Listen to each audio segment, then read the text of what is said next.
welcome to another episode of Talking Tennis, the panel style chat show.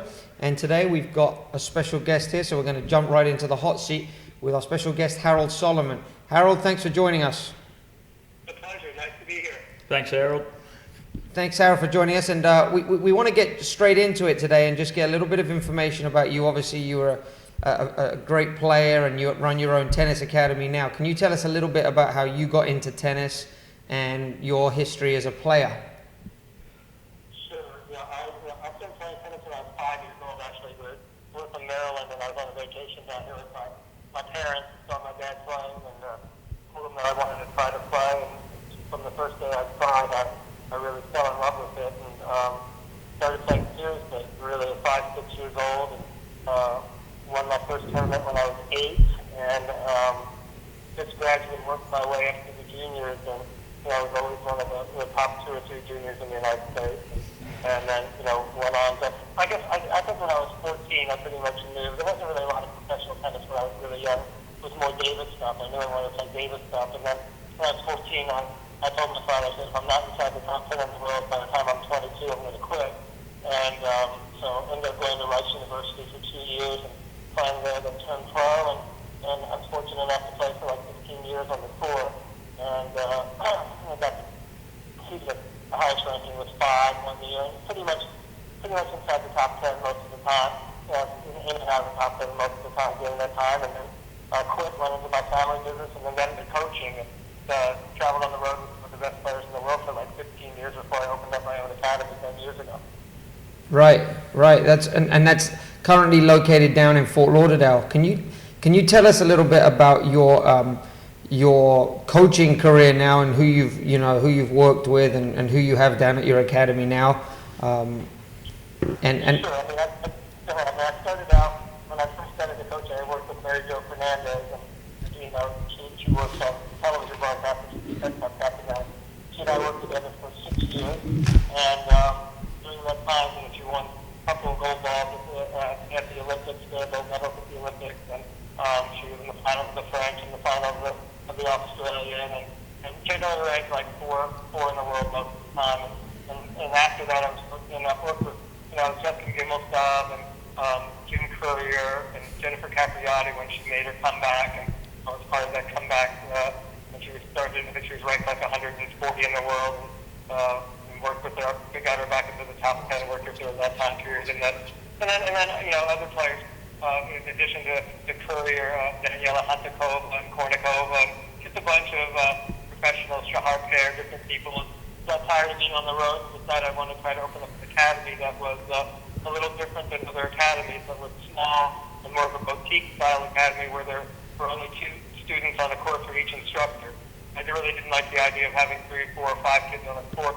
Didn't think we could get the work done that needed to get done. So we started this academy, Andy Brandy, myself, and my other partner, Larry Cassidy, started this 10 years ago. And I've really enjoyed doing it just because I really enjoy being on the court, either one-on-one or 2-on-1 on the court, and you can feel like you can get so much more work done with the kids. And I think in just having such a small academy, we've been pretty successful as far as getting kids that have gone on to do really well and play a lot of college tennis, a lot of scholarships, and other pros that have gone on to play really well on tour. When Elena Dementieva was doing her best, she had worked with us for about 2 years down there, and when she won the Olympic gold medal there, she was working with us at her academy off and on. So we've had some fun with a lot of good players. Awesome, that's great to know. Tom's got a question here for you. Harold, tell us a bit about coaching Anna Kournikova. I mean, obviously she was pretty much what's the best way to say it? Glamour girl of the 90s. What was it like coaching her? Well, Anna is a really talented girl. I mean, she had some of the best hands I've ever seen, and very fast on the court and quick. And I think that she struggled a bit, especially toward the end, with her focus. She was getting pulled in so many different directions, and a lot of things that were going on in her life at that time there.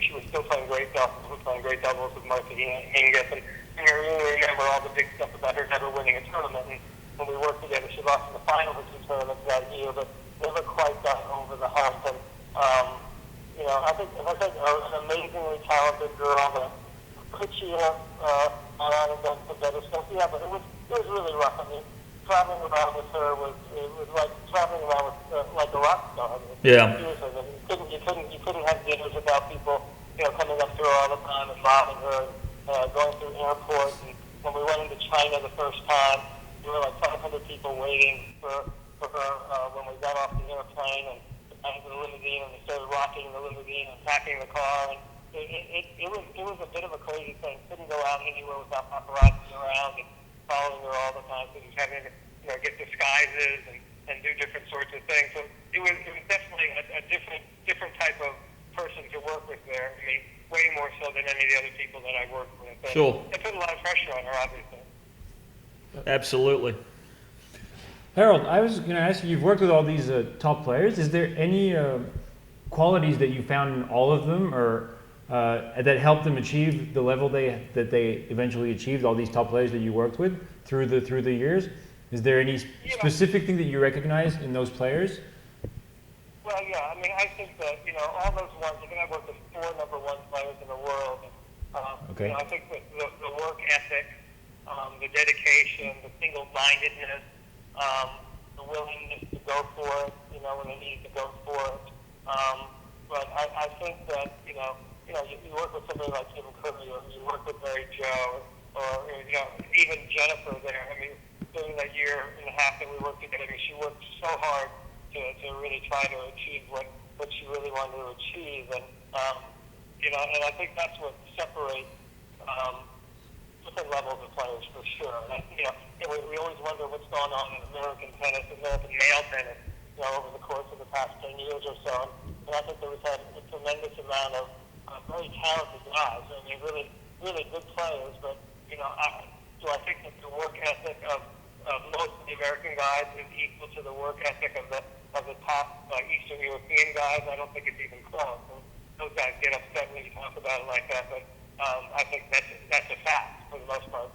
Back in the days when I was playing, and then there was the next group of guys that came up. We were always the guys that knew if we got the Europeans or the South Americans to the third step, that we would be the ones that would prevail. And then it got to a point where it completely changed around, and we were the tough, hard ones for a while, and then we just became softer. I mean, it's part of the way society is to some degree, but I think that's something that we definitely have to try to turn around. And so that's that one ability to go out there and see the future and see where they want to go, and then be willing to do whatever they had to do in order to be able to achieve their goals.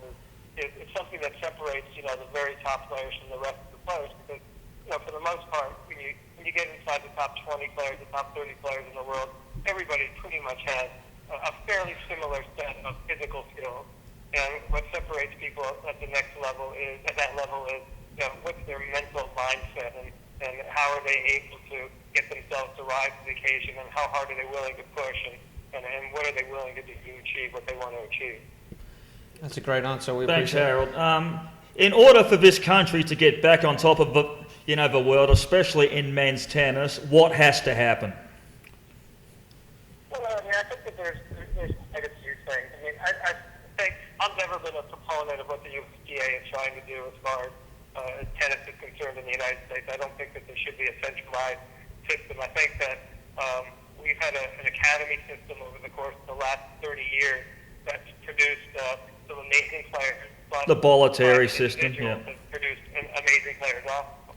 And I think that if I was doing it, I would look to certify a certain number of academies across the United States that meet a certain criteria, and I would invest money in those academies. So I would let a player actually choose which academy they wanted to go to, and take a look at those academies and see which ones are actually producing the players over the course of a set period of time, and continue to invest in those academies. They're doing a great job, rather than taking $60 million and building this ridiculous farce of a facility up there in Orlando with 100 courts. And I'm sure it's going to do some great things for certain levels of play up there. But producing great American tennis players, I'm really a proponent of, and a lot of people don't like this idea, but I'm a proponent of a pyramid system in the juniors. First of all, I think there should be a broad base of sectional play that goes on, so that players in their section have lots of opportunities to go to play in tournaments and work their way up through the system. But I think it should go up to a very pointed pyramid. So as you go from sectional to regional to national situations, I think that the national code should be very small. I think the idea of 256 draws or 120 draws is ludicrous. I think that you should really make it an elite type of a situation there, so that players are dying to get in there and trying to work their way in. And it wouldn't exclude players from being able to go to college and whatever, because then regional tournaments would become just as important as some of the national tournaments. So college scouts and college coaches would go and take a look at players at that level. But what it would do is it would force players to play a lot more national tournaments together and compete against each other, and it would be a much smaller draw system there. So you go out and win 5 matches to win a big national tournament, then you have to go out and win 8 matches or 7 matches or whatever it ends up being, and it would make it a much more exclusive type of a situation there. So I would invest in academies. I would invest in individual coaches. It could be individual coaches also that produce players and done a great job doing that. I would continue to modify the system for juniors in the United States, and I would find somebody that could teach American players how to hit a backhand, American male players how to hit a backhand. We don't seem to have... Isner, Query, Harrison, yeah. We haven't had any, since Marty Fish, we haven't had anybody that's hit a really good backhand since Marty Fish. I mean, even Andy, as good as he was, struggled with his backhand, and all the guys that are up there today, from Sam, Sam Query to Isner that's up there, Johnson, all those guys struggled with their backhand, with Harrison and Jack Stock. I mean, it's kind of a crazy thing, and I think that if you have a really great, strong junior system, I just don't think that back in, I hate to say hard day because that's so long ago, but back in the day of Gambris and Chang and the Agassi, Jimmy Connors, somebody that could come through that system with bad backhand, you just couldn't be successful in that type of situation there. So, and I also think that the idea of copying the way that Spanish players play tennis is the wrong idea. I think that there's certain principles that you can learn from obviously other countries and other players, but I think that Americans have always pretty much had a more aggressive style and a dominating style of tennis, and I think that you can incorporate some of the footwork drills and some of the work that some of the other countries have done, but I think you can incorporate it still into our basic style of play, which always has been really aggressive, hitting the ball hard, being able to come in and finish off points, and and you also take a look at certain situations. I mean, I think it's kind of crazy. I mean, I could be wrong, but I think it's kind of crazy to have a guy that Isner's size or a guy that's Query size that have two-handed backhands. I mean, I just think it's the wrong setup for those kind of guys. I think it makes it way more difficult for those guys. It's really tough to have guys that have great two-handed backhands, to be great volleyers, and be able to finish off points. And if you're that size, you really want to be able to come to the net and finish off points. And if Isner was a little bit more comfortable chipping and coming in, or being able to get another half a step, not having to reach out wide with that two-handed backhand, I think it would help somebody like that. So, individually, making sure that you're tailoring games to the appropriateness of their physicality as they're growing up, I think is really important. That makes sense. It's a very interesting idea with the pyramid system there. I like that idea, and the certifying the academies. I think that's the way to go. excellent idea. Really, that would be unique. Let me ask you, Harold, when you're on court, do you have a particular philosophy on the way you coach? Is there a particular way that you like to coach and have your coaches working, or is it different depending on the player? I mean, what's your approach to tennis coaching? Yeah, I mean, I think that you have to tailor people's games to their certain skill set. I mean, you wouldn't take somebody that was a really, really small guy and say, okay, you're going to go out there and try to blast people off the court, obviously, because they're probably not going to be able to do that. But I really like to work on taking the ball early, being able to open up the court, being able to use an angle, being aggressive times, being able to make balls and being able to be aggressive, and really trying to develop more of an all-court game. I really think it's a lot tougher. It's a lot easier to volleyball in the women's game than it is in the guys' game, just because the women's ball is considerably flatter than the guys' game, and in the guys' game these days, with the strings that are being used, there's so many revolutions per minute on the ball there. It's amazing how much the ball dips. But mean, if you're really proficient body and you're really good at that, you certainly can be able to finish off points. And I think someone like, I think it's you take a look at somebody like Djokovic, who's done such a much better job now learning how to step up into the court and play much closer to the baseline. And, consequently, he's really hurt somebody like Rafa, because, Rafa's ball bounces up high, but Rafa's ball bounces short a lot. And there's a lot of guys that hit the ball short. So if guys learn to become proficient in the mid-court area and learn to be able to take the ball early and be able to finish off points, and I think it's really important to have one time as a weapon. I mean, usually in guys tennis, it's a big forehand, and starting to get it down a little bit more in women's tennis. I mean, more women's tennis actually gets better backhands in the past. But, to have a big shot, obviously you have to have a big serve. That goes without saying. And then if you're assured of that, and you have to have a serve that's well placed and moves around a lot and has incredible depth. But a big guy with a big serve and a big forehand, that's kind of like the ticket when you ever come in and finish off the point.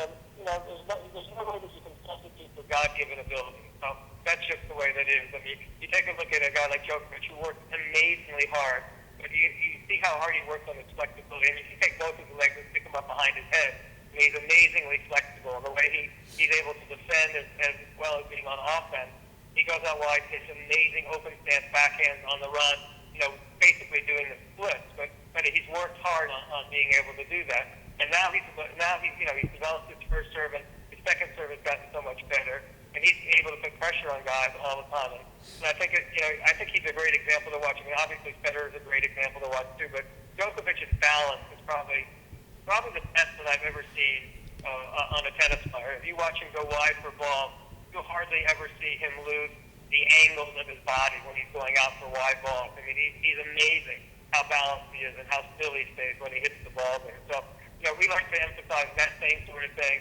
emphasize moving up the ball, cutting balls off, opening up the court, and being willing to come in and finish off points. No, that's a really good point. Just going back, Harold, one step for a second. You said that your proposed idea with the academies and the reason that you think the problem with the tennis here is, the development, and that's so to speak. But why are the men struggling yet the women are thriving, really, in a lot of ways? Well, I couldn't hear the question. Why are the women? Why are the women having so much success? I mean, at Wimbledon this year, you had a good number of women players getting far into the tournament. Van der Waal, Stevens, Keys. Why do you think the American Maddox. girls are doing so much better than the guys? Is there anything other than what you've mentioned? Yeah, well, I think that there's a really good group of girls that have come up. Which ones of those girls is actually going to be? There's a huge distinction between having girls that are really good players, and there's a lot of them that we have, and then girls that are capable of going on and becoming top 10 or top 5 or winning slams. So you take a look at that. I mean, I think you have Madison Keys, who has weapons, obviously a huge serve and a huge forehand, that maybe has an opportunity to do Maybe that. Sloane Stephens. Sloane Stephens has the ability to possibly do that, and she's getting back into the swing of things, I think, a little bit better than she did before.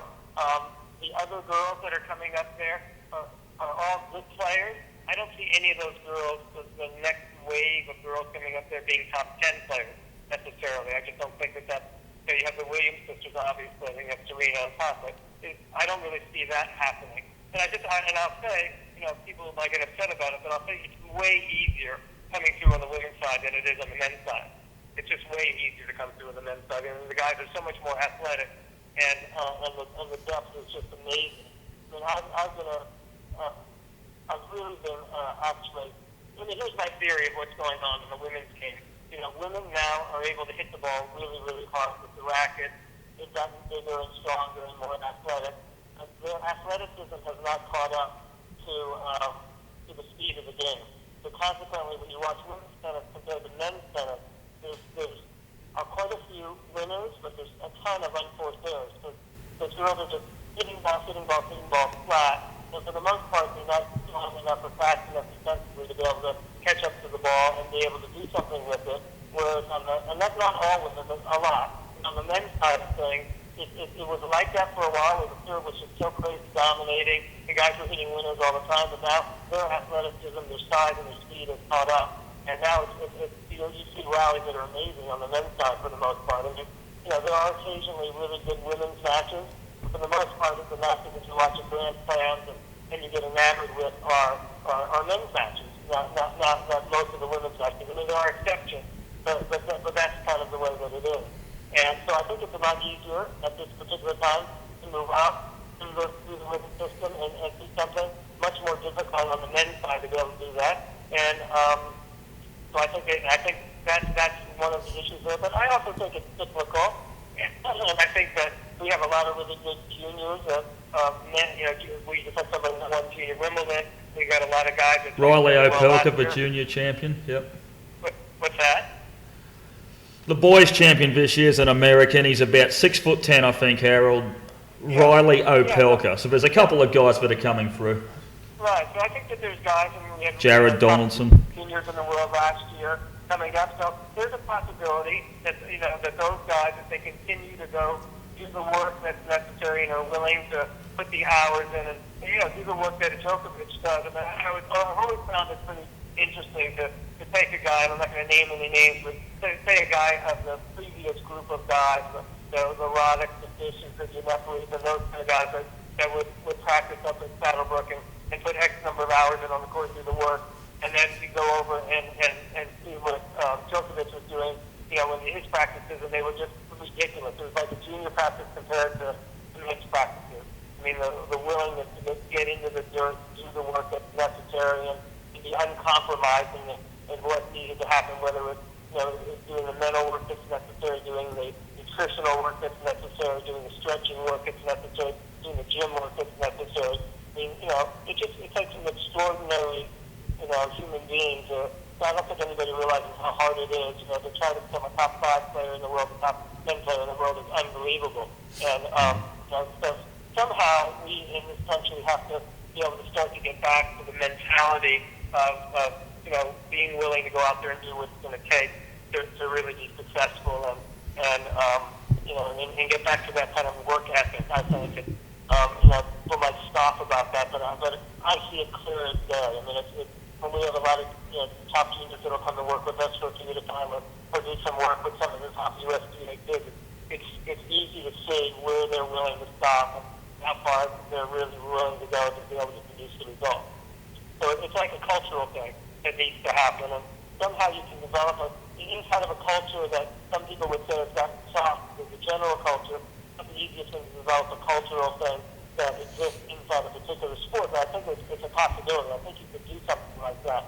But it really would take some, going in there and transforming the conversation about, what it takes to be successful. Because it wasn't too long ago that other countries would take their top juniors and lavish so many endorsements and so many different types of things on those players at such a young age that they thought they had made it already, and they weren't successful. And then it flipped around and changed.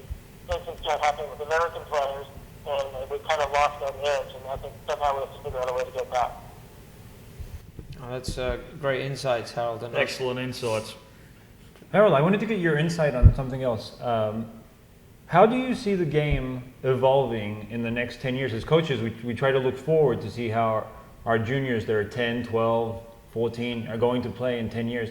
How do you see the game evolving in the next 10 years? We've seen all the changes in the past 15, 20. How do you see the game, and how do you think it's going to be played in 10 years from now on both the men's and women's side? Yeah, well, women's game has generally followed the men's game by about 8 to 10 years. So I think that as the women get stronger and stronger, they're going to start hitting the ball more and more like guys hit the ball. I think that they'll start hitting the ball. You'll be able to use their wrist a bit more, start being able to hit the ball with a lot more spin, and start to do those sorts of things. And as they get more and more athletic and are able to start to catch up to the speed of the ball there, I think their game will become more interesting. But there's technological advances that you can't really foresee. Like the strings have made the biggest difference of anything in the game. I mean, when you're out there watching and you're in person watching, it's harder to see on TV. The amount of spin that's on the ball, there's so many balls that you think are going to go out and then drop in at the last second just because the ball grabs on the string so much. And I think that we'll probably continue to see technological advances along those lines.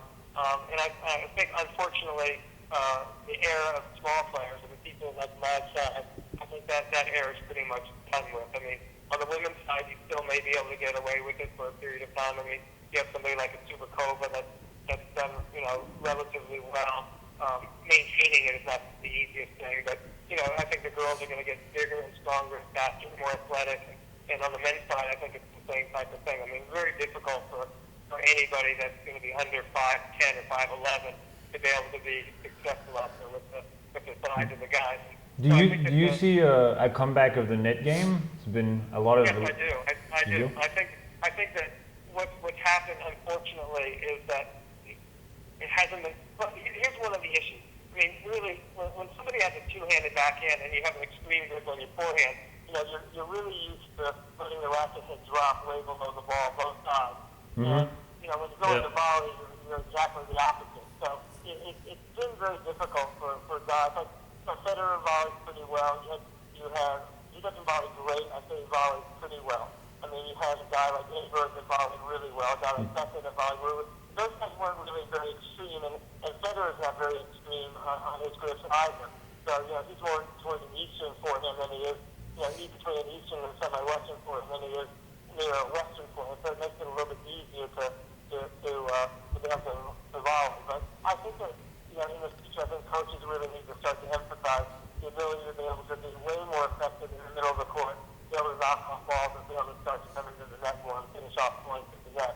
And it's a cumulative type of thing, but, I think that it's been neglected for a really, really long time, coming in. Even a guy like Federer, I mean, I think he works on it more now that he's working with Edward than he had in the past. And he's not really, I wouldn't say that he's, really instinctive enough to do that there. It's not like a real instinctive move. I mean, he's good, but he's not great. He's not like a Raptor was back in the old days, like those kind of guys, being able to do that sort of thing. So I think the serve is going to continue to get more and more dominant. Guys have learned how to negate the serve by just chipping balls and getting them back. But I think as we go forward, guys start to work on their volleys because there's so many easy volleys just sitting in there waiting to hit off these huge serves. And you get a guy like this Federer. A lot of times he's playing big servers. He just chips almost every return. So he's chipping returns, and he can do it because nobody comes in behind him. So if guys start to take the initiative to learn how to, to come in behind their serves a little bit more effectively, I think that's something that's probably going to happen in the future for sure. And I think you're going to get more and more guys that are 6'4", 6'5", 6'6", that are great movers, that are strong, maybe they'll be banging forehand, and, it's just going to become a big man's game going forward, and then the women will gradually start to follow, and that's why I think it's time to evolve. I agree with that, Harold, completely. Harold, in terms of success rates of academies in South Florida, yours has to be at the top. We've had players who've won Grand Slams in doubles. With Dementi over there, she was incredibly successful. She was I think she was ranked, 3 in the world. Won a gold. Orange Bowl champions as well have come through the academy. Sort of bugs me a bit that the academy doesn't quite get the credit that it deserves in general. What makes your academy the absolute best academy? Because it is. We never did our academy to get amazing. We really did it because we wanted to. I hated the idea of having an academy that was like a numbers situation where people came in and they were just like a number. And I really wanted to do something for people that came in where they really felt like they were getting great personal attention and that we treated everybody that was there like a star and that we worked with everybody like they were a star there. So, for me, it's fulfilling to work with somebody that goes from just an average player and then is able to go and get a scholarship to college as it is to work with somebody that goes from a really good junior and then goes on to become a successful professional. I think that's just a fulfilling type of a situation, and I think that that's why we set the academy up. And we didn't set it up to make a lot of money. My partner and I have been pretty fortunate in our lives to be able to have done pretty well. So it wasn't set up to make money. Otherwise, we'd have 4 or 5 kids on the court.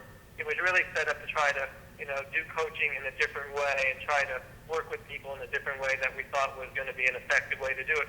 We happen to think that's the best way to go about doing it. It's not a business model that everybody can do. if you were trying to get rich running an academy, you certainly wouldn't run it the way that we're running it. It's just that's not the way you run it. We're really more concerned about the success of our students and trying to do the best job we possibly can and taking them with their ability and having them become the best they can be. I mean, not everybody can become a superstar, obviously, but everybody can maximize their talent, and that's really what we've been about doing, is trying to do that and let everything else kind of like fall where it falls. Absolutely. No, we see it all the time. Let me ask you last question, Harold. You were coached by your father and Dennis Ralston at the end, if I understand correctly. And as coaches here, we often work with players who have, all of them, their parents are avidly involved and they want to be part of the process. But sometimes, we struggle because, there's a power struggle and, really the coach wants to be in charge. What's your thoughts? I mean, like, you were coached by your dad. So what's your thoughts on players these days that have parents coaching them? Do you think that's a wise decision? Or if you had kids right now playing tennis, would you do it yourself or pass them off to someone you trusted? Yeah, I mean, I think it's a difficult dynamic. I was lucky that when I was young, my dad did coach me up to a certain age, and then I pretty much, even though my dad was my overall coach, I was working with a number of different coaches all the time growing up in the Washington area, different aspects of my game. And I think it's a tough dynamic working, with your parents like that. Sometimes you don't know whether it's your father that's talking to you or your coach that's talking to you, and it can get to be a messy situation, for sure. I mean, my preference would be to be able to take a look and see what's going on, but find somebody that I really trusted and find somebody I thought that really knew what they were doing and let that person take care of it. And I really think that parents, for the most part, should be parents, and they should put their kids in situations that they feel really good about, and of course they should, be involved to the point where they're, having meetings and overseeing, but coming out to practice every day and sitting there watching everything I think is a ridiculous type of situation. And unfortunately, sometimes parents end up living their lives vicariously through their children, and that ends up being a situation which creates a lot of resentment down the road, which is not a great, situation. I think that, a parent can have their life, the child will have his or her life, and, it's great if the parent can afford to be able to give their child, all the opportunities. I mean, that's what my father said to me. He said, look, all I ask from you is that you work 110%.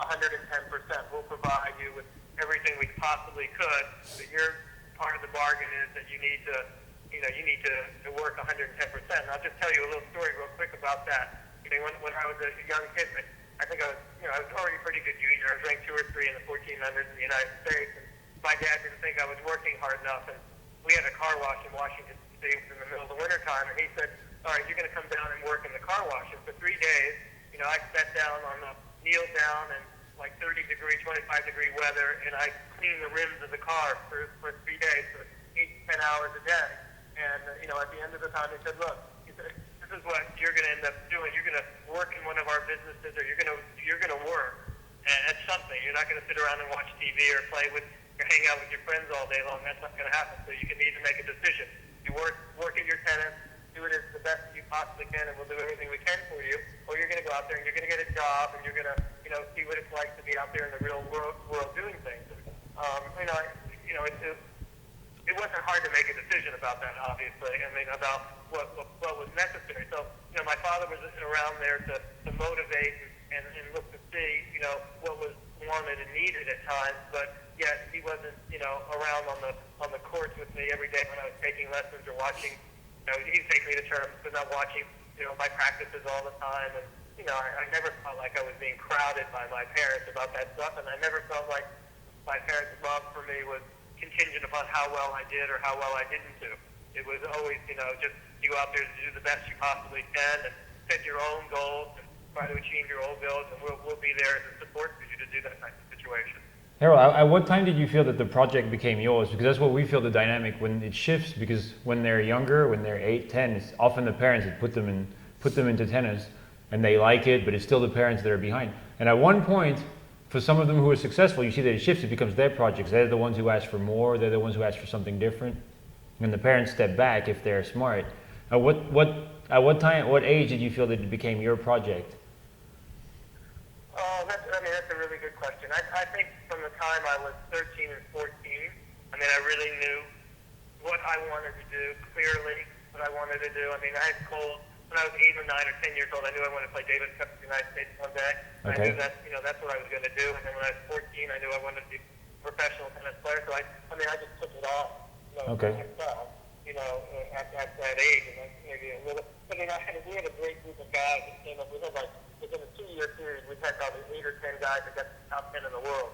So we had an amazing group of guys that we were friends, but we were competitors. We got along great, but we pushed each other like crazy. So we had almost like an inner circle of guys, and everybody wanted to do better than the other guy. So it was really fortunate for all of us that we pushed each other, and we had a really good group. Just like the next group of guys that was even better than us, obviously, the Stanford, Agassi, Chang, that Courier, that whole group was an amazing group of guys. But they did the same thing for each other, and they really pushed each other also in that situation. So it has to be the student, it has to be the child's decision to go ahead and do this thing, and figuring out a way to enroll your parents in what you want to do, and yet have it be yours. I mean, that's a pretty mature conversation to have with a parent, at the age of 14 or 15, something like that. But it's a necessary one for the most part. I think parents are great. They should be there to support, to enjoy the fruits of all the work and everything like that, and be part of it, obviously. But I think at a very young age, I think people that are really successful decide for themselves, this is what I'm going to do, and they help to try to figure out a way that it ends up becoming theirs. I mean, and they take it on like it's theirs, for sure. Oh, that's great, Harold. We really appreciate your insights there and your time today. And please come back anytime you want. We really enjoy having your thoughts on here. It's great to hear from a champion and someone that's worked with so many great players. So really appreciate it. Thanks so much, Harold. Thank you, Appreciate Harold, it. for- My pleasure, you guys. Hope to see you guys soon. Thanks, Harold. Have a great Cheers. one. Thanks, Harold. See you. Bye. Bye. Okay, guys, so we're going to move on the conversation now, and we're going to jump right into the general takes aim here. As always, we'll have Marc Slama, Tom Downs, and myself talking about a couple of issues that are prominent in the tennis world right now. First thing we're going to talk about here in this section, guys, Nadal. Loses again, this time second round to Dustin Brown at Wimbledon. What's going on? We've talked about him before. Is this the end? Is this No, it it's for not Rafa? the end. I mean, it's a dangerous kind of a matchup playing a Dustin Brown on grass, especially when the grass is newer. Dustin Brown is a serve volleyer. He can bring it on. He's had some big wins on grass before. Dangerous matchup for Rafa. Rafa will bounce back. By the Open, I wouldn't be surprised if he was in the semi-finals and playing great again. Well, I mean, Rafa said in his post-match interview, quote, "It's not the end. It's a sad moment for me, but my life continues." Tough to write a champion off. It's just really tough to do. I know what you said, Tom, that Dustin's a great player, but he got spanked around in the next round, I think.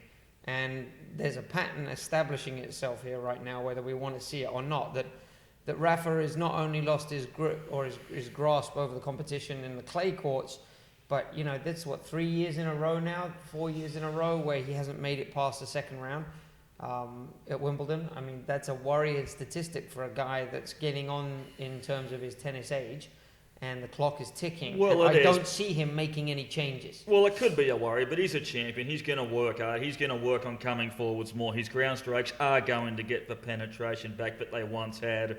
Obviously, it's confidence. He's going to have to win some matches in the summer hardcourt season early on to get some confidence. But he was a semi-finalist at the French Open. It took a great Djokovic to beat him.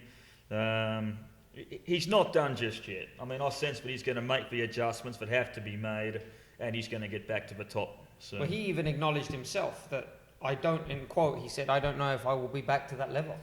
He's a humble guy. He's just a very humble guy. He takes it extremely well. He's not somebody who's going to talk himself up. He's going to do the work, and he'll get back. I'm going to go ahead and disagree with Tom here.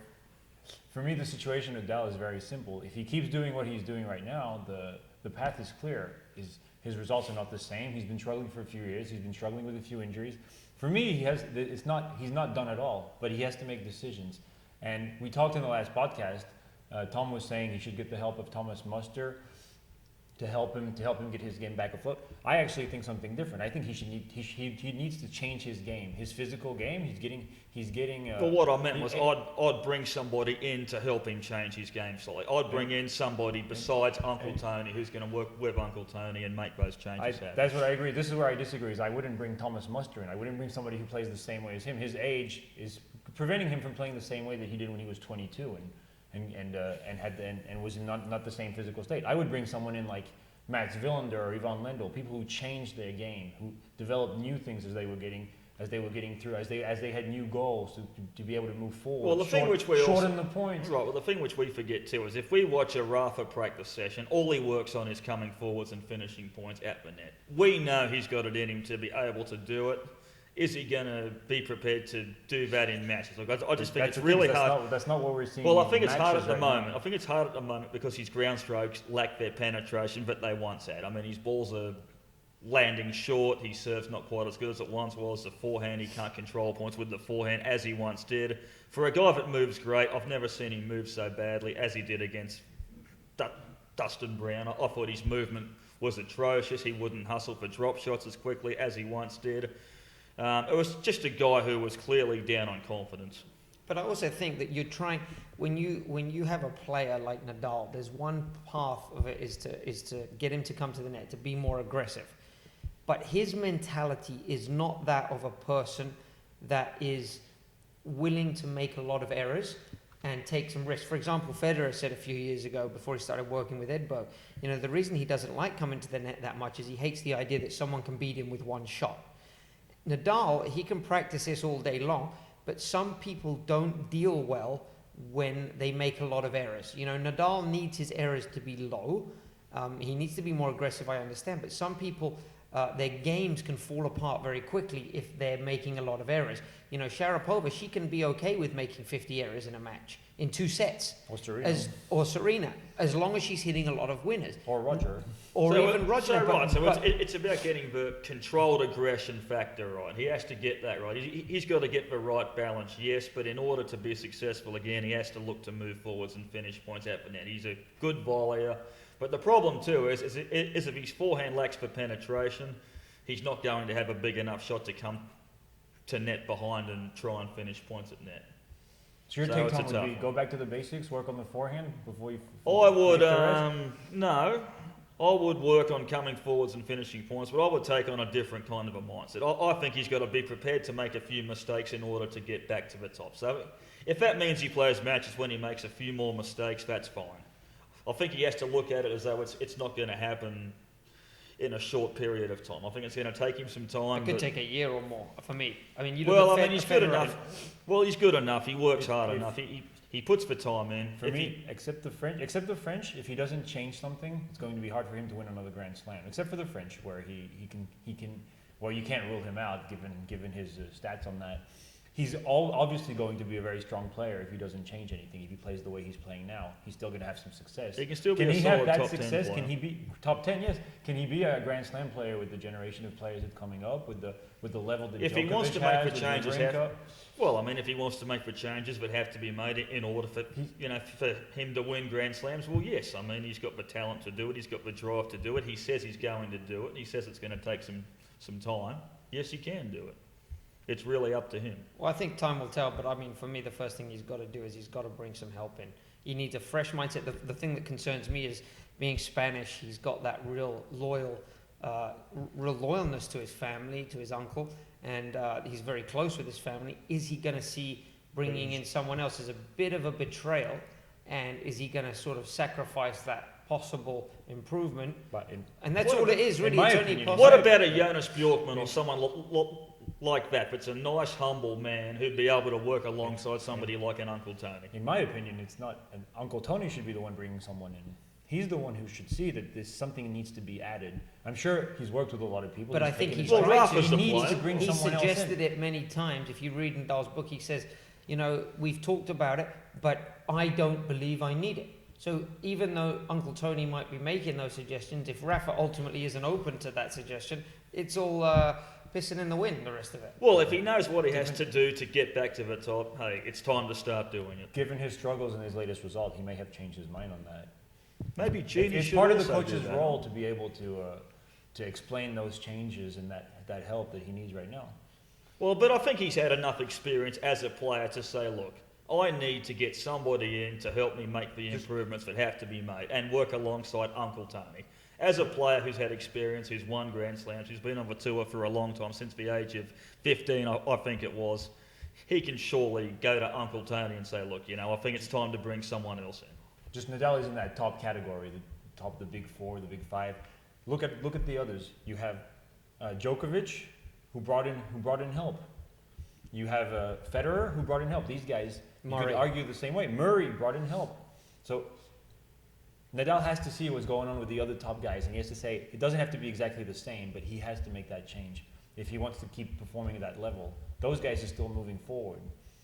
I agree. I think he's got to look at the other guys and see what he needs to, he needs to copy what's working from the other guys, because right now he is not getting better. He's getting worse, and he even acknowledged it, like I said, in his own press conference, saying, "I'm not sure if I will ever make it back to the level I was." So, I don't want to read too much into that comment because he's a humble guy. He takes the beatings extremely well. He's the ultimate professional. He's been a great ambassador for our sport. I think he'll get back to the top, and I think the changes that have to be made will be made soon. He's either going to bring somebody else in, or if he knows what he has to do, he's going to start doing it. all right. Well, let's move on to the next topic here in this section. I wanted to just momentarily touch on Novak Djokovic, and everyone's talking about his great success at Wimbledon, his great success this year. Here at Talking Tennis, we don't like to always focus on what everyone else does. I'd like to have a quick look into, I'm not a huge Djokovic fan. I've never have been, but he's really started to win me over in the last couple of years because of his behavior has improved. I thought at the start he was slightly soft, a lot of timeouts, withdrawals, seemed to always be blaming the people in his box, things like that. And, maybe since having a kid, he's mellowed out a little bit and maybe got some perspective. During Wimbledon, during the French, I thought he kind of got a little juvenile again in some of his behaviors. There was a big article in London, all over the papers actually. He shouted quite angrily at one of the ball kids, who ended up crying, supposedly. We don't know if that's true. And then again in the final, I don't know if anyone saw him ripping off his shirt and shouting very angrily at his box. Do you think there's anything to be taken from that? Is that just that the pressure's getting to him? Or, I'd like to I know that these guys are under pressure. He's only human. He's only human, but those few outbursts, they bother me. They bother me because I don't know if he's always, he seems to be sometimes deflecting it off onto his camp or, shouting at ball kids. I'd like to ask him if that was your kid out there, Novak, being a ball kid. Would you be okay if Federer started shouting at your kid like you did to that girl? Well, it's not as if he does it all the time. It's a one-off thing. I mean, I'm sure he apologised after. I mean, he's a classy guy.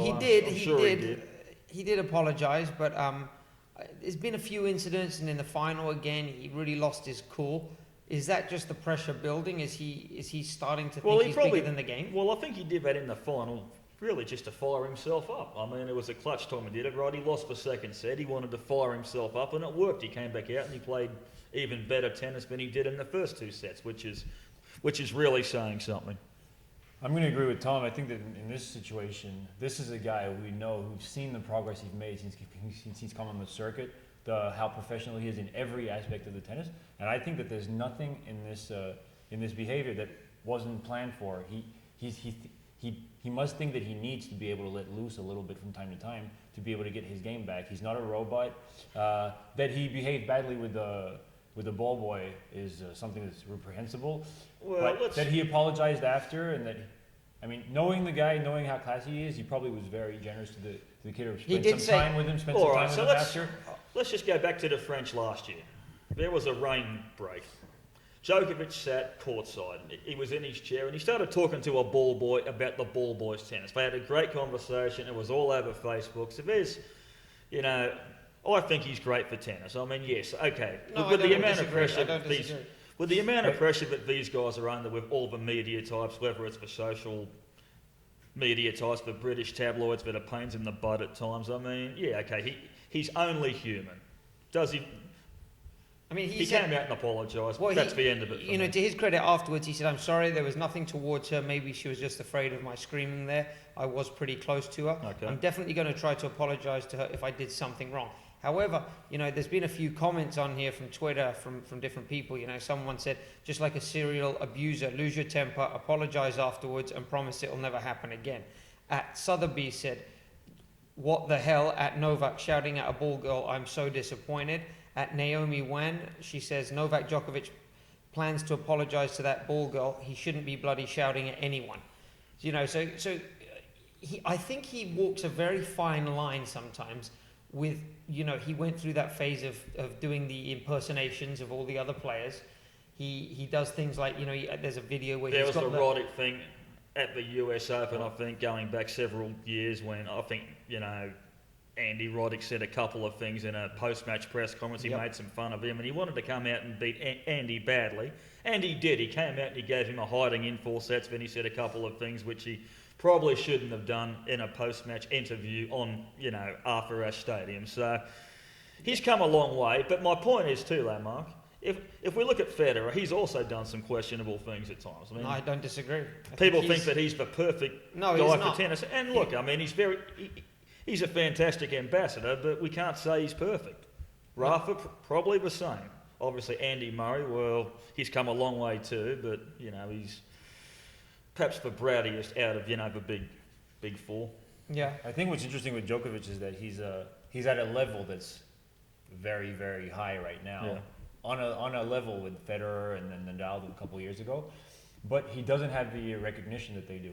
There are some diehard Nadal fans, millions of Federer fans, who and Good Novak point. just doesn't have that kind of recognition. He doesn't have that kind of following. He doesn't have the following. And that's he's true. tried very hard to get that despite his level, and he's not getting that. So I don't Well, know I if think he's that just bothers him. giving up on that. It bothers him greatly. Yeah, I mean, you know, he's just not as well liked, and I think it's because of things like this. I think a lot of it is put on. I think a lot of it is playing to the crowd, and you know, every now and then he shows his true colours like this, and people, especially in England, don't forgive too easily.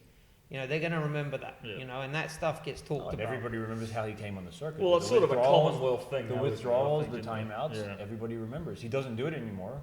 I think in the Commonwealth countries, when you make a mistake, it's very hard to win people back, as Mark said. Very You know, hard. obviously, Bernard Tomic's got his work cut out to win people back. Kyrgios has his work cut out. Yeah, you know, for many, many years, Hewitt had his work cut out as well. I mean, he was around the time of Pat Rafter and fantastic ambassadors, and he was kind of a bad boy for a while amongst a whole bunch of good guys from Australia. So very hard to win people over. But Well- the one thing about him is he's kind of like a Lendl in some ways. I mean, Lendl was one guy who didn't really get the credit he should have gotten. You know, he sort of changed the game with the way that it was played. I think, you know, just as Harold spoke about, Djokovic has taken the return of serve to a whole new stage. I mean, the points he wins on first serves, the way he wins points on first serves, obviously the returns off second serves. He's improved his own serve tremendously, both the first and second serves. Best probably first shots in tennis. All court player, great balance. Yeah, no, they're all valid points. Yeah. I thought that, you know, he played sublimely through the 2 weeks, and he was definitely the deserving champion. But I think he's got to be careful. I think he walks a fine line. So let's move on. Last topic to discuss in this section is Victoria Azarenka. Something I wanted to bring up to the guys here. Post-match interview after losing Serena. I'm gonna just go out and say this. This girl just rubs me the wrong way. I'm looking at her in the interview. She walks in here. She's always trying to look like a gangster with her, you know, she's wearing some kind of shell suit from the 90s. She's tried so hard. She tries to make people like her, and she also tries to be funny, and it's quite and it irritating. does not work for her. No. She needs some serious guidance on how to deal with the media. I mean, maybe she should talk to Andy Murray, because I know he had a few lessons way back. She needs some help there. But she made a comment, and I'm going to see here if I can even play this, about women, and someone brought it up with the grunting, and she basically went out and said that, you know, it's time for us to stop listening to what these people are saying with the grunting. Let's see if we can listen in here for a second. And I see that somebody's raising the level, and that's where I want to get to be able to raise my level even higher against tough opponents. I don't understand understand because why? The women on the court both trying their hardest and giving everything they have and then make a noise. Is that a problem of tennis? It happens in every sport. So I think maybe it's time to just put it aside and not talk about it all the time, because this is not what is important when there are two players playing on the center court. We gotta look a little bit past that and see what oh my God, Serena played 24 aces. Did any of the guys do maybe in that match? Look at the good stuff. Stop bringing this, ridiculous stuff there. Let's put aside the noise and how she looks and look at the game. And the game proved itself today. Well, that's just a clip there from our post-match interview. And Mark, I'm going to go ahead and jump in and say that this is insane that she could make comments like this, because tennis is a sport. She makes money because people watch her. A lot of people are annoyed by the noise that women make. It is a problem. You can't just say it aside and say, because I'm serving well, just ignore the noise. People aren't going to ignore the noise. They're going to turn the sound off. They're going to go see another match. This isn't what somebody should say to the crowd. You don't tell the crowd, hey, just watch what I do well and don't criticize me on things that you don't like. No, this is a sport. It's one of the most played sports in the world. It's one of the most seen sports in the world. She's making her lifestyle playing in big stadiums, and the noise of women's tennis is sometimes something that makes you want to change the channel or watch another match. It is a problem. Along with the horrendous commentating, no names mentioned. Absolutely. I mean, I find her to be somewhat irritating. I think she has tried so hard to have this almost, the way she walks out onto matches with a hoodie over her head, She's the got the music in her earphones in. headphones in. She's tried so hard to kind of position herself. Okay, if that's what she wants, that's fine, but she's just not a likable person. I just don't think you can. I think I've tried to like her, and every time I do, she does something to make me dislike her again. Look, I just think, the best way to be liked is to be yourself. Just be yourself, Victoria. Stop trying to be somebody that you're not. You are not like a marketable athlete. You are just a good tennis player. Yes, you look good. Yes, you're good for tennis. But she said in those comments, it's not, we can't just be worried about the noise they're making or just how good they look out there. Well, she's saying that, but she makes millions of dollars a year because of her looks and because of the endorsement she gets. So I'm sorry, Victoria, whether you like it or not, your income, a large amount of it, is coming from your looks. And we can sit here all day and talk about sexism and this and that, but the bottom line is we all here know if you look good, you're going to make more money. That's the bottom line. That's true for the guys as well. Absolutely. That's the bottom line. So we'll put that issue to bed, and Victoria needs to get one of those media assistant companies in her corner for sure. Just relax, Victoria, and stick to playing good tennis. You are in the entertainment industry. Remember that. Absolutely. Well, we're going to move on, as always, onto our favourite section here, good call, bad call. This is the favourite time of the week. Absolutely it is. Tom's rubbing his hands with the excitement. We're going to start off here. We'll start it off nice and easy here. Spain. They've had a lot of issues with corruption and changes of personnel in their federation. This past week, they fired their Davis Cup captain and replaced her with Conchita Martinez. So there's a lot of different feelings on that. Let's start off with Tom. Give us your insights on that and good call, bad call. Conchita Martinez is a very, very good coach. She's a very smart tennis player. I've had some great conversations personally with Conchita. She's got a great feel for tennis, some excellent ideas. She understands the men's game. Great call. I think it's going to be successful. I'm going to go ahead and say this is a good call after a really bad call. Firing Gellard was... No, hiring Gellard was a really bad call. They hired a woman coach. That's not the problem. They hired a coach that none of the players knew or wanted. This is a Davis Cup team. You have to have the support of your leaders, of the players. So this is a good call after a bad call. It's nothing personally against Gellard, but it's the same as if they hired me as captain of the Davis Cup Spanish team. That wouldn't work. You don't hire someone that doesn't have the support of the players. It's not about the fact that she's a woman or not a woman. So this is a good call after a very bad call. Mark? Well, I'm gonna disagree with both you guys and say it's a bad call, and the reason is whether you like it or not, a lot of the complaints from the players were the fact it was a female, and we can avoid that subject if we like. But Rafa and Tony both said that they did not understand why a female had been appointed to coach the men's Davis Cup team, because this woman had no experience on the men's tour, didn't know the men's game. Now I know Conchita was a great player. I know she's coached. Without me being completely honest, I don't believe that Conchita has a deep background coaching the men on the tour. And I just don't think this is going to be, I think you need to bring in, obviously we had a guy like a Carlos Moya, bring in one of those great ex-Spanish players and, let them have a go with it, because I don't think this is going to work. I think this is just a temporary reprieve from the problems they've been having, and I definitely don't think this is going to be their long-term solution. It won't last. 2 years tops.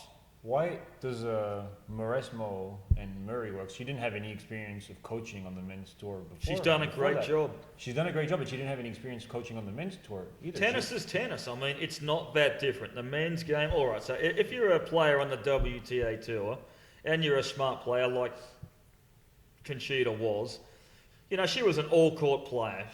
She had a heavy forehand. Obviously, she had a dinky serve, but she was a great all-court player. Used the court tremendously well. Her tennis IQ is as high as anybody's. She understands men's tennis. Yes, she hasn't coached on the men's tour, but, I don't think she really has to have this position and to do a good job. I mean, each player has their own private coach. Her job is to organise practices, to keep the guys calm, to offer good suggestions at the change events in matches. Choose the team. And to obviously choose the team, which is not that hard. Let me ask you this, and I'm coming across tonight as probably sexist, but it's not that. It's the fact that I just don't think she has experience. But guys, do you see a lot of female coaches in the NFL, the NBA, the NHL? Is there a reason that all the men's teams are coached by men? I never see an NFL team coached by a woman. Well, there's also no girls' National Football League. There's no girls. There's a girls' NBA. There's a girls' hockey league. There's many girls' teams. I mean, look at the World Cup. There was a lot of in the World Cup. Maybe tennis can set the example. Maybe tennis can set the example. In soccer, there's a Division II French club that just hired a woman a year ago to be the coach for the team. So it's changing. It's changing in every sport. Me, in my opinion, it doesn't matter if you're a man or a woman. Yeah. No, I agree. It doesn't matter. No, but it doesn't matter. But it matters how good you are. And I'm just saying, the first women who take She's got the credentials. The first women who take on these jobs, well, they have pressure because a lot's riding on them for the future of female coaching on the men's tour or in other sports. Because if they don't do a good job, then people aren't going to trust women with coaching again. I have to say, I do feel sorry for Gellard Leon. I mean, This is a woman that really has taken a lot of heat and did nothing wrong. She did absolutely nothing wrong. If they call me and ask me to be the Davis Cup captain for Spain, I'm going to jump all over that. Now, the players might not like it, and she got fired without even getting to be part of one tie. And that's got to be tough. I mean, I feel very bad for her because, she's been thrown around, and it really wasn't her problem. It wasn't her mistake. So tough time. So we're going to move on again to the next one. And I think this has been a topic in every tennis discussion, talking tennis episode we've had. Mark's already laughing. We're going to kick it off right away with Tom. I'm going to step out for a second. Yeah, Mark may need to step out. Jeannie loses again, second round of Wimbledon this year, and takes a loss to a girl that she should beat comfortably, in my opinion, in most people's opinion. After the match, she's asked about it. What's happening? She says, again, I'm not feeling like myself. But for now, I am going to stick with my coach, Sam Sumik. And she's going to stay loyal to him. Tom, thoughts on staying with her coach? Well, first of all, we don't know how good of a job or how bad of a job Sam is doing. He might be doing an unbelievable job on the practice courts. He might be spot on with the information he's giving to her. He might be a great communicator. He's a guy that can get the girls to obviously chill out before matches. I mean, if you can get Azarenka to relax, I mean, obviously you've got a knack for that. But Jeannie, it's not working. I think you have to put your stubbornness aside, put your ego aside, do what's best for your career. Be humble also. give Nick Saviano a call and just say, hey, sorry, I'm on your page again. And if you don't want to coach me, I understand. Get me a younger coach that'll work under you, that hits the ball well, can take instruction from you. You be my consultant. If Sloane has a problem, well, whatever. But I want to get back to what was working before it could be over. All right, Mark. Come on, Mark. You need to come around now. Stick up for the Frenchman. I'm going to stick up for the Frenchman. Absolutely. I just think in this case scenario, what this is all proving is that it may not be the coaching change that's brought on these bad results. Well, Even based on what Tom was just saying, this second year, she's just struggling with the whole thing, and maybe this is a problem that would have happened had she stayed with the same coach. I'm going to go ahead and say now that she's dropped so low, this is not the time to change. This is the time to really believe in what she's been working on and start getting the results in the next couple of months. Tough to believe in something when it hasn't been working. And things take time. It doesn't automatically 6 work. months? Yes, 6 months is a long time. But you have to look at the fact that we just went through the highest pressure time of the year with the 2 Grand Slams that follow each other. Well, she's about to play in Canada too. Let's not forget. That's- She's going, but Canada and the U.S. Open. she should be happy. She doesn't play in Montreal this year like she did last year. She needs to be happy, but she's playing in Toronto, which is a little bit of less pressure. Well, I would avoid the indoor tournament in Quebec just because it's outside of Canada. the thing that bothers me, the only with the whole coaching situation though, and Tom, maybe you can shed more light on this. I'm not sure how much of a resume Sam Sumik has in terms of developing players. He had Azarenka for a while, but she was already a top established player. Well, I think that had every won coach. big tournaments. Well, I think that every coach has a niche. I mean, if we look at the Harold Solomons of the world, he's a different kind of a coach. I mean, he's a special kind of what I'd call more of a multi-niche kind of a coach. He can develop juniors. He can coach pros. He's got the respect of everyone. We look at Saviano. He's a development specialist kind of a coach. I mean, he hasn't really coached any great players on tour until Bouchard came along and he developed it. He was always the go-to guy. Sam Sumik, I think he is a very good coach for established players. His wife, Malin too, was the first player that I saw him with. Sam, I'm sorry if you had some players prior to that. Perhaps you did. And he did a very good job with his wife. Obviously, he's a good guy for Azarenka because he's a calming influence, kind of a gentleman type of guy. He's not going to get in her face. He's going to make some sensible additions, but when there has to be some technical work done with Jeannie, such as the serve, the forehand, she's got to work on coming forwards. The movement out to the forehand side has to improve. There's just so many things that have to be cleaned up in Bouchard's game in order for her to get back to the top. He's not the right guy to do the tidying up because it looks to me as though the things that I just said have not improved one bit. Time to go back to Nick, end of story. I think this can be argued both ways because she pretty much is the same profile as Victoria Azarenka when she joined them. She's an established player who had a breakout season, and he's helped Azarenka go to the next level, win more Grand Slams, go to #1 in the world. I think it can be argued that he's done this before. Have they been getting the results? Have we seen many changes? Well, no. Not in the past 6 that months? if we look at the time when he started with Azarenka to the time he finished, I don't think we saw one technical improvement. About the only thing I saw improve was the forehand angle. She obviously added that to her game. She got a little better at coming forwards and finishing. That's it. Bouchard has some technical work and some fundamental issues that need to be addressed. The serve needs work. Go to Phil Denton and get the serve fixed. I mean, Tom, would you say that her lack of results the last 6 months compared to last year is due to her technical difficulties? it could be, yes. It could be due to that. This is where I disagree. I don't think it could be due to the fact that she hasn't improved one bit also. Tactically, other girls have worked out how to play. She's got some technical deficiencies and some issues that need work. So if you started working with her today, what would you do first? Well, I'd clean the serve up because that is an issue. I would tidy the footwork up, she's pulling off forehands, pulling off backhands. I'd work on the movement. It needs to go back to being as efficient as it was. I would also maybe question the fitness trainer. He's an Australian guy. I don't usually question Aussies, as we know, but he's done a good job with certain players. Does Bouchard look as though she's stronger and the movement has become more efficient? Well, no, it doesn't. But look, I mean, you can't do too many things at once, as we know. I would start with the serve. I would tidy things up, just make some small, do some fine-tunings and go from there. And just get her hitting, heaps of balls, get her feeling good about herself again. Hopefully, she's going to take all this on board. Obviously, she has to be willing to do the work, or it's just, it's a waste of time us really having this conversation. So who knows what will happen. I mean, I think she will get back up to a high level, but I'm not sure whether this coaching situation will still be in place, the end of the year. Anyway, let's move on. Next topic, the bloody Australians causing problems all over the place.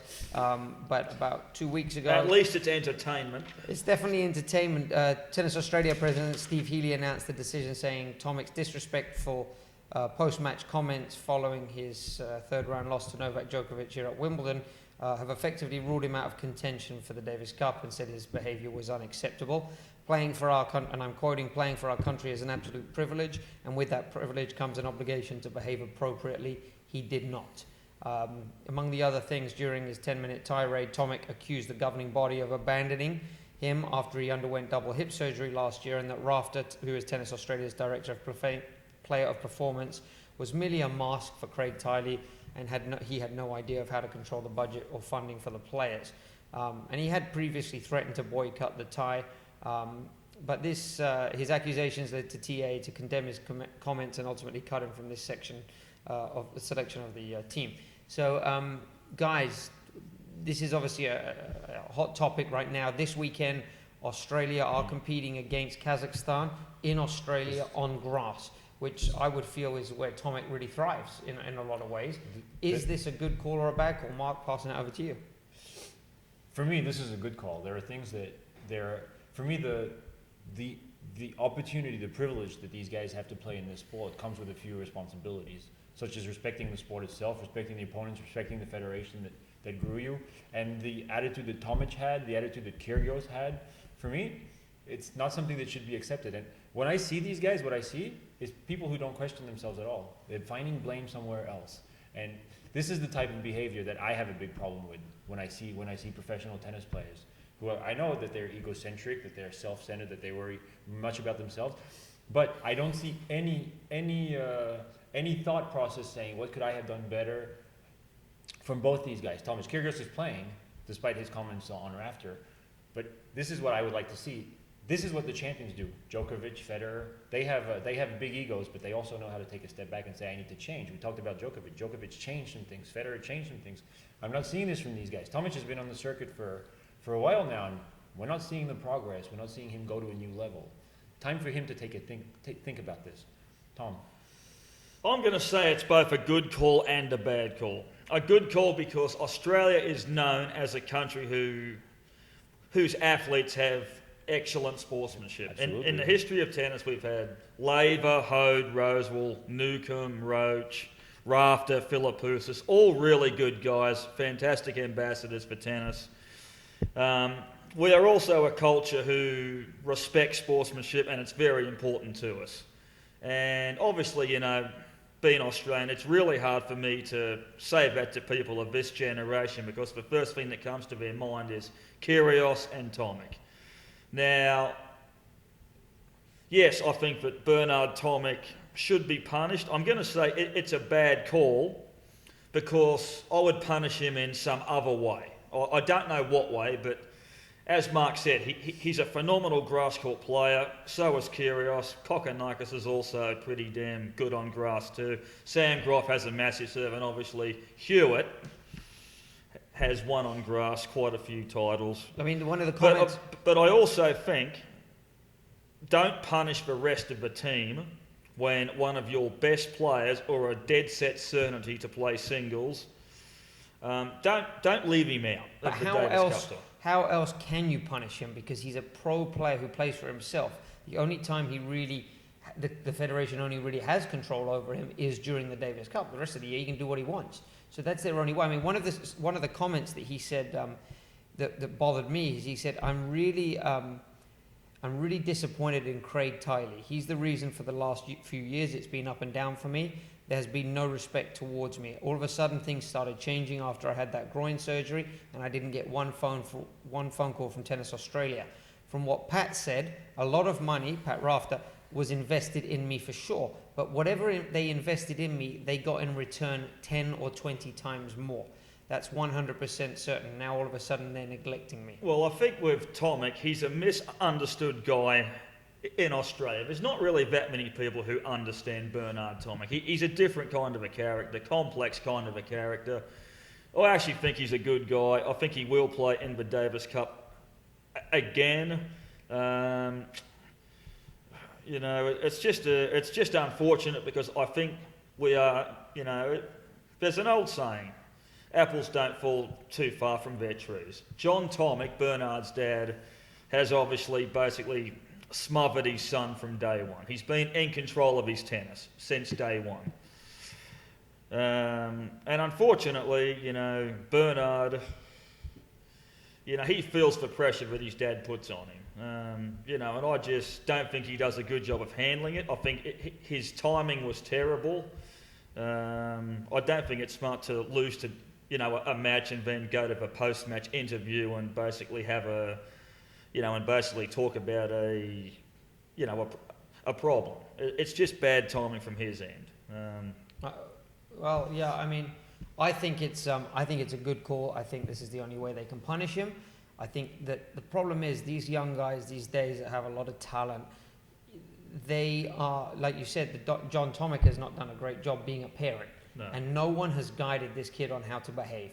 If I took a kid to a tournament, and I have done this, and I've had my student behaving poorly and doing any of these kinds of things, whether it was, shouting at someone on the side or just being disrespectful to anybody or making allegations against anyone to deflect the blame from them, I would immediately punish them, and I have done it. I've sent them home from tournaments when they're still in from it. I've taken them off matches during the match.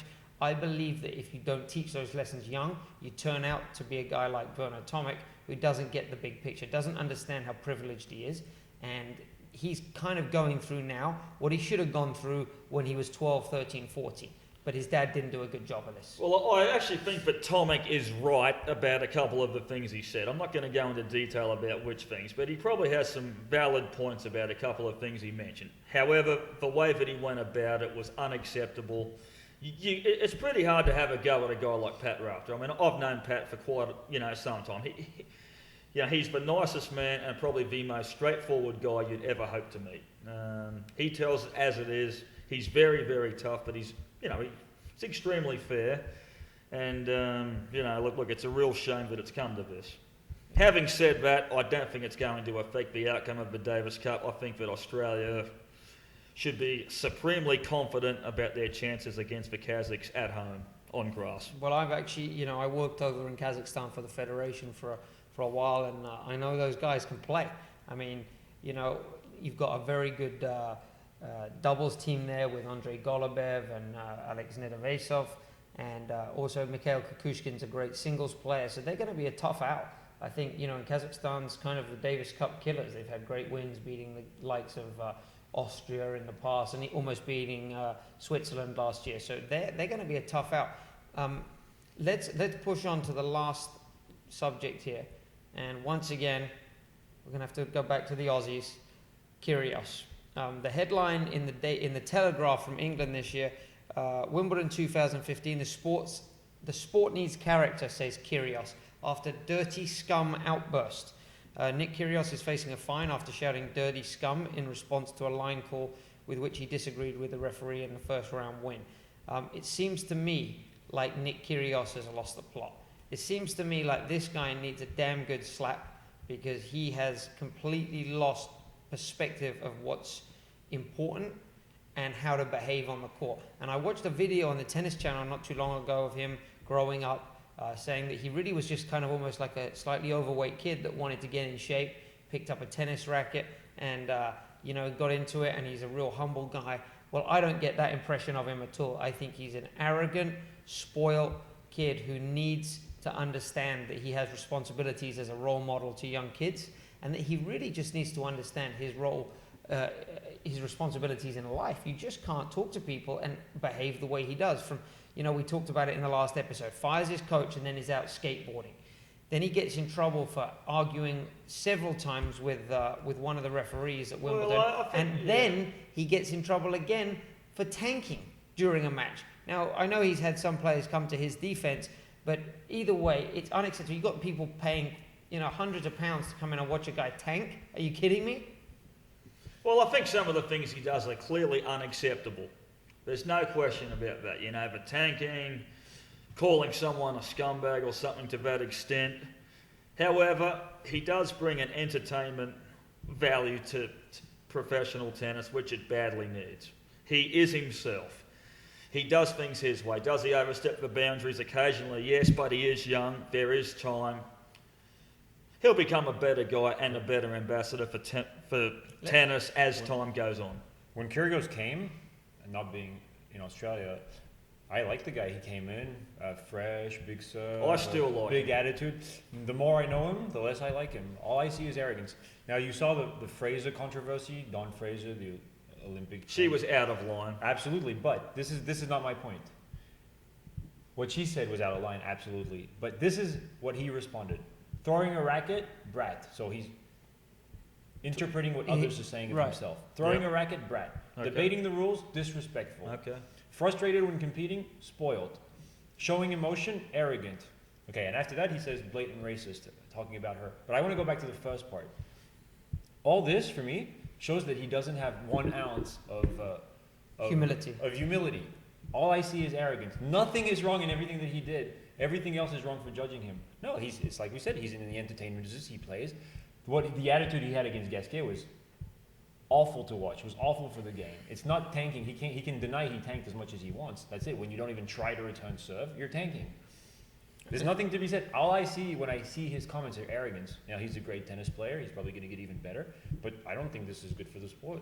I think, the best way for me with this is if you buy a puppy Rottweiler, it's very important when that thing is born that you teach him lessons right from the start. Because if you don't, one day, if he bites you when he's a puppy and you don't discipline him, guess what? When he gets older and bigger and he bites you, it's going to hurt.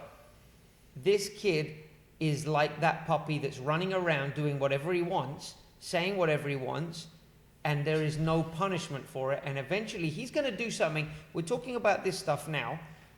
If he doesn't learn this fast, in 1 year or 2 years' time, he'll make a comment or he'll do something that will be so far past acceptable that he will be in a lot of trouble.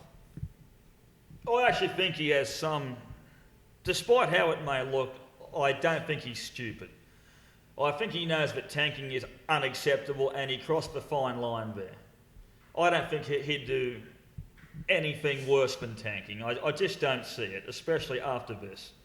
I think as time goes on, he'll become a better kid, a better man. And yes, he's great for tennis. He's what tennis needs. We can't have all these good guys who walk up to the net after a match and give each other that high five handshake and hug each other. If they were all like that, it would be the most boring sport around. Some could argue that it's already boring enough. We get guys like Gasquet that let their rackets do the talking. Is Gasquet great for tennis? Well, yes, he is, but he's not much of a personality, obviously. Kyrgios will be great for tennis. He's going to be around for a long, long time. I think it's important to have somebody who's brash, arrogant, and, ultimately the younger generation idolise him, I'm guessing. There was a fantastic article that I saw on a Facebook link by a guy called Michael Blucher, Blucher. I thought it was a really interesting read. He wrote an open letter to Bernard Tomic and Nick Kyrgios. This will probably enrage Tom here. There were a lot of open letters written to both of them by plenty of people that I actually haven't heard of. And I haven't heard of this guy, but I thought he summarized it. He did say, Nick, I don't want to alarm you, but at the moment you're sitting right on the cusp. Like Bernard, we are trying to find reasons to adore you, to cry tears of green and gold anytime you lose. But mate, you've got to give us more to work with. The trick shots, the freakish returns, the playful stuff on court, that's all fantastic. But like Bernard, it's 2 steps forwards and 3 steps back. The rubbish you were talking on the eve of the tournament, for instance, about tennis not even being your first love. You'd prefer to be playing basketball? WTF. How do you think that goes with Tennis Australia? All the time and money they've invested since you were 12, or the 1.85 million you've earned in prize money since you were 18. Do you enjoy that? You joke around with the ball boy and the ball 104-year-old linesman, which are giant steps forwards, then 10 minutes later, on the strength of one contentious call, you threaten to walk off court. Stop playing until you get your way. I know you're only 20, but you're not 5. So I really recommend everyone to get out there and try and read this article. It's by Michael Blucher, Blucher. He put it up there. It's a great read talking about Bernard and Nick and he's obviously an Australian guy himself. So it's good to get the insights of another Aussie. But I thought he was right on the money with this. These guys have a responsibility not only to tennis, but to being a regular human being. They're not saving lives. They're not doctors. They've both got some work to do. There's absolutely no doubt about that. So till next time, I think that's all from me, guys. Anything else to wrap up? No, I think we had a great interview from Harold today. A lot of very interesting things to think about. And that wraps it up for us. Absolutely. Sit back and enjoy the Davis Cup. Australia is moving on to the semi-finals. Watch them take down the Kazakhs 4-1. Remember, I'm Tom Downs and you're not. Until next time. Thanks, guys. Keep checking back. Ciao.